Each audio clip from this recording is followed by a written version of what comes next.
Assalamualaikum warahmatullahi wabarakatuh. Bertemu lagi dengan saya. Pada hari ini kita akan membahas bab 4, yaitu mengenai peluang kejadian.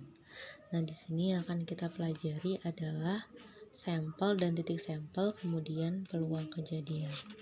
Nah, sebelum kita mempelajari peluang, ada baiknya kalian nanti bisa membaca di sini sejarah peluang ya. Kalian baca sendiri. Nah, kalian buka di LKS halaman 47. Oke, selanjutnya sebelum kita menghitung-hitung ya, sebelum kita menghitung nanti melakukan percobaan berkali-kali. Nah, kalian harus mengetahui dulu apa sih itu ruang sampel, kemudian apa sih itu titik sampel. Nah, perhatikan di sini. Ruang sampel adalah kumpulan atau himpunan semua hasil yang mungkin muncul dari suatu percobaan ya. Nah, ruang sampel dilambangkan dengan S. Nanti dia dinotasikan dengan S. Kemudian, kalau titik sampel itu adalah anggota-anggota dari ruang sampel. Titik sampel dilambangkan dengan NS. Nah, perhatikan di sini. Misalkan pelemparan sebuah uang logam. Nah, ruang sampelnya berarti kita notasikan dengan S. Nah, logam itu kan kalau kita bolak-balik gambar logam itu, misalkan logam 500 ya. Nah, misalkan di sininya kan angkanya nih 500. Nah, di belakang ini kan ada gambarnya misalkan untuk sekarang apa? Bunga ya. Nah, misalkan bunga melati misal gitu ya. Nah, makanya di sini ruang sampelnya itu ada siapa aja sih? Yaitu ada angka dan juga gambar. Oh, berarti titik sampelnya siapa? Angka, gambar. Nah, berarti jumlah titik sampel 1, 2. Ada 2. Oke, selanjutnya ada 3 cara untuk menentukan ruang sampel dari suatu percobaan, yaitu dengan mendaftar, kemudian diagram pohon, dan yang terakhir adalah tabel. Oke, yang pertama mendaftar. Nah, kalian bisa lihat ya, misal dalam pelemparan sebuah mata dadu, sisi-sisi pada mata dadu ada 6 ya. Sisinya kan ada 6, 1, 2, 3, 4, 5, 6. Nah, di sini perhatikan. Berarti ruang sampel dari semua mata dadu.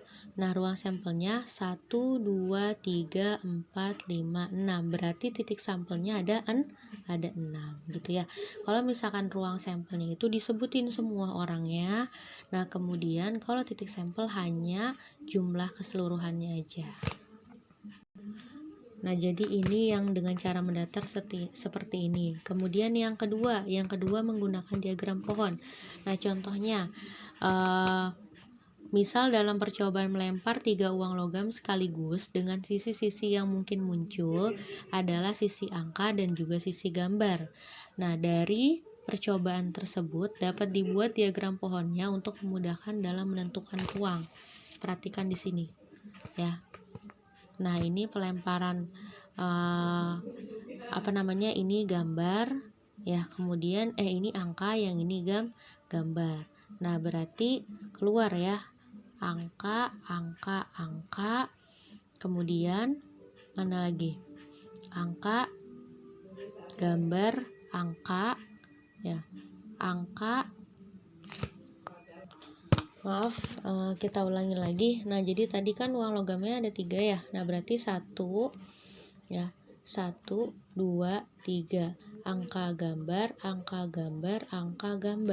Nah, maka muncul ruang sampelnya. Perhatikan di sini ada angka. Oke. Karena 3 ya tadi logamnya. Jadi kita menulisnya 3. Kemudian angka, gambar ya. Angka, gambar. Kemudian angka ya, gambar, angka. Nah, mana lagi? Angka, gambar, angka, gambar ya.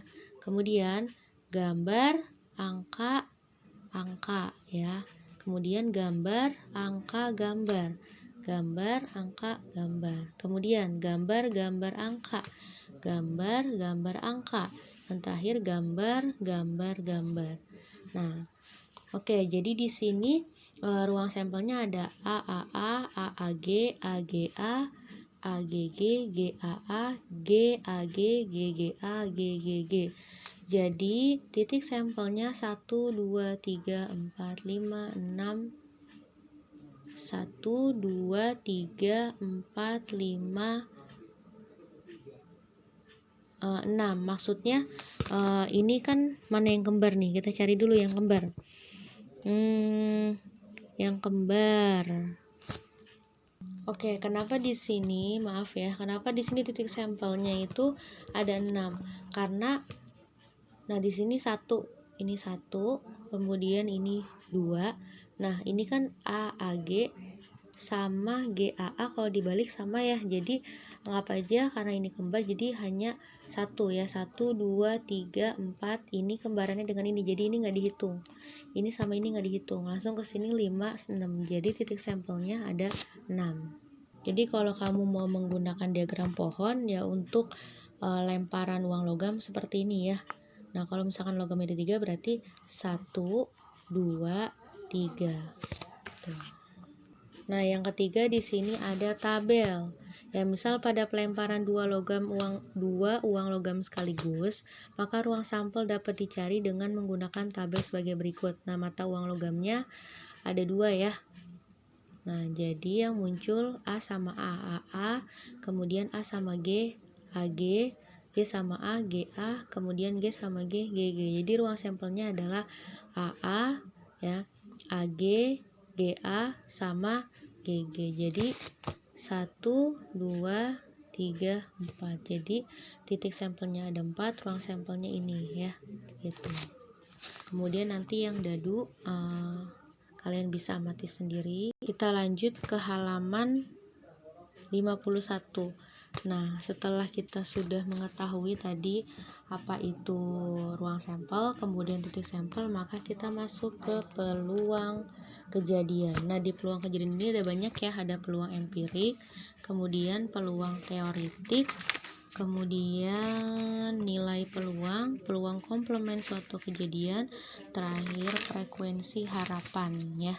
Nah, kita bahas satu-satu dulu. Nah, yang pertama peluang empirik. Nah, di sini peluang empirik disebut juga dengan frekuensi relatif. Nah, untuk rumusnya di sini frekuensi relatif banyaknya kejadian A dibagi banyaknya percobaan atau kita notasikan dengan FA sama dengan NA dibagi M. Nah, di sini ada contoh ya. Fatih melempar dadu sebanyak 100 kali. Hasilnya adalah muncul muka dadu bertitik 2 sebanyak 2 kali, 20 kali. Tentukan peluang empirik kejadian munculnya mata dadu bertitik 2. Oke, jadi banyaknya percobaan ada berapa? Oke, 100 kali diketahui. Kemudian kejadian munculnya muka dadu bertitik 2 tadi ada berapa? Ada 20 kali. Ini yang disebut dengan A ya, banyaknya kejadian A. Nah, kita masukkan rumusnya. FA sama dengan ya NA ya, NA dibagi M berarti 20 dibagi 100 ya, berarti 1/5. Ini disederhanakan ya, 20 bagi 21, 100 bagi 20, 5. Jadi peluang empiriknya munculnya muka dadu bertitik 2 adalah 1/5. Oke, yang selanjutnya ada peluang teoritik. Nanti kamu bisa pahamin sendiri ya, ini sama caranya ya, contoh-contohnya juga sama. Kemudian sampai ke nilai peluang, sampai ke peluang komplement suatu kejadian juga sama ya, nanti tinggal dibaca aja. Nah, di sini juga ada contohnya, udah lengkap ya. Maka di sini sebuah dadu dilempar sekali, hitunglah peluang kejadian munculnya mata dadu bukan angka 5. Nah, karena yang munculnya bukan angka 5, kan tadi kan dilempar sebanyak sekali, berarti 1/6. Karena yang munculnya bukan angka 5 berarti kemungkinan 6 gitu ya, kemungkinan. Nah, kan rumusnya tadi 1 dikurangi PA, berarti masukin 1 dikurangi PA, 1 dikurangi 1/6. Nah, kenapa hasilnya 5/6? Berarti gunakan pecahan biasa ya. Jadi 1/1 dikurang 1/6. Berarti yang ini juga harus dikali 6 KPK-nya, ini harus kali 6 ya, berarti sama dengan 6/6 dikurang 1/6 sama dengan 5/6. Nah, ini Oke, selanjutnya yang terakhir ada frekuensi harapan suatu kejadian adalah harapan banyaknya muncul suatu kejadian dari sejumlah percobaan yang dilakukan sebanyak n kali. Nah, untuk rumusnya di sini FHA sama dengan PA dikali N, di mana FHA itu adalah frekuensi harapan, PA-nya peluang kejadian A, N-nya banyaknya percobaan. Nah, di sini ada contoh ya. Pada pelemparan uang logam sebanyak 240 kali, berapa banyaknya frekuensi harapan munculnya dua angka?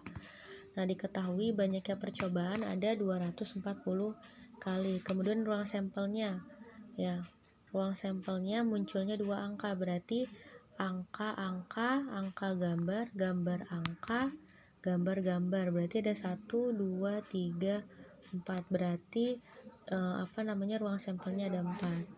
Nah, langsung kita masukin dulu peluang kejadiannya, NA dibagi NS berarti 1/4 ya, berarti PA-nya adalah 1/4. Kemudian setelah P-nya sudah diketahui, berarti tinggal dikalikan N. PA dikali N berarti 1/4 dikali tadi banyaknya percobaan 240, berarti 1/4 dikali 240 dibagi 4 hasilnya 60 ya. Nah, untuk contohnya sama. Nah, mungkin ini saja yang bisa saya sampaikan. Nanti kamu bisa baca referensi yang lebih luas, boleh melalui internet, boleh sebanyak-banyaknya ya, pelajari di buku atau yang lain yang bisa kamu pelajari silahkan ya, karena terbatasan kita dengan jarak ya.